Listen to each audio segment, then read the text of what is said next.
നമസ്കാരം. ബ്രിട്ടനിൽ കഴിഞ്ഞ ആഴ്ച നടന്ന തദ്ദേശ തെരഞ്ഞെടുപ്പുകളുടെ ബലം രാജ്യം ഭരിക്കുന്ന കൺസർവേറ്റീവ് പാർട്ടിക്ക് കനത്ത തിരിച്ചടിയായി. നൂറുകണക്കിന് കൗൺസിൽ സീറ്റുകളും മേയർ ഹൗസുകളും ഈ തെരഞ്ഞെടുപ്പിൽ കൺസർവേറ്റീവ് പാർട്ടിയുടെ കയ്യിൽ നിന്നും ലേബർ പാർട്ടി പിടിച്ചെടുത്തു. ഒരു വർഷത്തിനുള്ളിൽ അവിടെ നടക്കാൻ പോകുന്ന ദേശീയ തെരഞ്ഞെടുപ്പിൽ ഈ രീതിയിൽ ജനങ്ങൾ വോട്ട് ചെയ്താൽ രാജ്യം ആർക്കും ഭൂരിപക്ഷമില്ലാത്ത തൂക്ക് പാർലമെന്റിലേക്ക് പോകുമെന്ന് പ്രധാനമന്ത്രി ഋഷി സുനക് സന്ദേഹം രേഖപ്പെടുത്തി.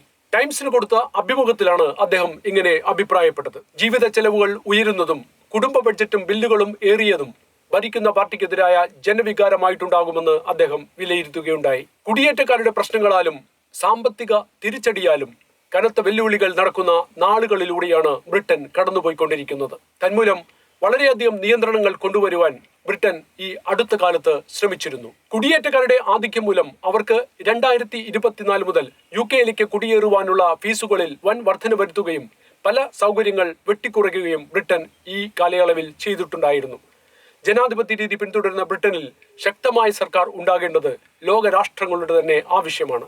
സ്വന്തം പാർട്ടിയിലെ മുൻ ഹോം സെക്രട്ടറി ആയിരുന്ന സ്യൂല ബ്രേവ്മാൻ ബ്രിട്ടന് വേണ്ടത് ശക്തമായ നേതൃത്വമാണെന്ന് ഒളിയമ്പ് എഴുതിയിട്ടുണ്ടെങ്കിലും ഋഷി സുനക് ഇതിനോട് ഒട്ടും പ്രതികരിച്ചിട്ടേയില്ല.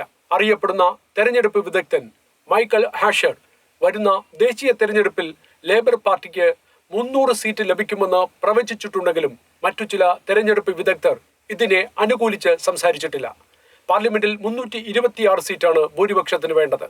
സ്വന്തം പാർട്ടിയിൽ നിന്ന് തന്നെ പ്രകടമല്ലാത്തതെങ്കിലും ചില വെല്ലുവിളികൾ ഋഷി സുനക്കിന് നേരിടേണ്ടി വന്നിട്ടുണ്ട്.